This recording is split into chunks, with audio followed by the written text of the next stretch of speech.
রক্তাক্ত দ্বীপ শ্রীলঙ্কায় এখনও বাড়ছে মৃত্যুর সংখ্যা।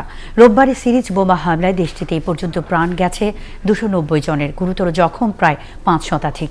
যে কোনো বিভ্রান্তি এবং গুজব এড়াতে বন্ধ রাখা হয়েছে সামাজিক যোগাযোগ মাধ্যম। অন্যদিকে হামলার সতর্কতা থাকলেও কোনো ব্যবস্থা না নেওয়ার কথা স্বীকার করেছেন দেশটির প্রধানমন্ত্রী, জানাচ্ছেন আফসানা শাওন। উৎসবের আনন্দে মুখরিত হতে পারত যে দিন, শোকের আঁধারে শেষ পর্যন্ত ঢেকে গেল শ্রীলঙ্কার ইস্টার সানডে।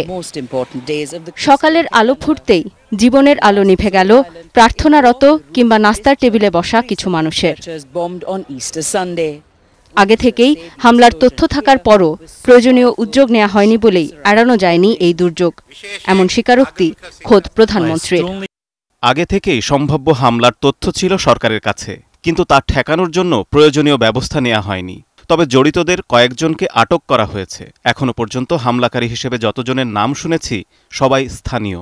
আন্তর্জাতিক কোনো গোষ্ঠীর সাথে যোগসূত্র আছে কিনা তা খতিয়ে দেখা হচ্ছে। পরিচয় মিলেছে নিহত 36 জন বিদেশি নাগরিকের। তাদের মধ্যে 3 জন ভারতীয়, 1 জন পর্তুগিজ, 2 জন তুর্কি, 3 জন ব্রিটিশ এবং যুক্তরাজ্য ও যুক্তরাষ্ট্রের দ্বৈত নাগরিক আছেন 2 জন। পররাষ্ট্র মন্ত্রণালয় জানিয়েছে, কলম্বোর ন্যাশনাল হাসপাতালে চিকিৎসাধীন আছেন 19 জন আহত বিদেশি নাগরিক। এখনও খোঁজ পাওয়া যায়নি 9 জনের। এছাড়াও আরও 25 জন বিদেশি নাগরিকের মরদেহের পরিচয় এখনও জানা যায়নি। যে কোনো বিভ্রান্তি ও গুজব এড়াতে এখনও পর্যন্ত বন্ধ রাখা হয়েছে সামাজিক যোগাযোগ মাধ্যম। বন্ধ আছে সব শিক্ষা প্রতিষ্ঠানও। তবে যান চলাচল খানিকটা স্বাভাবিক হয়ে এসেছে বলে জানিয়েছে কর্তৃপক্ষ। আফসানা শাওন, ৭১।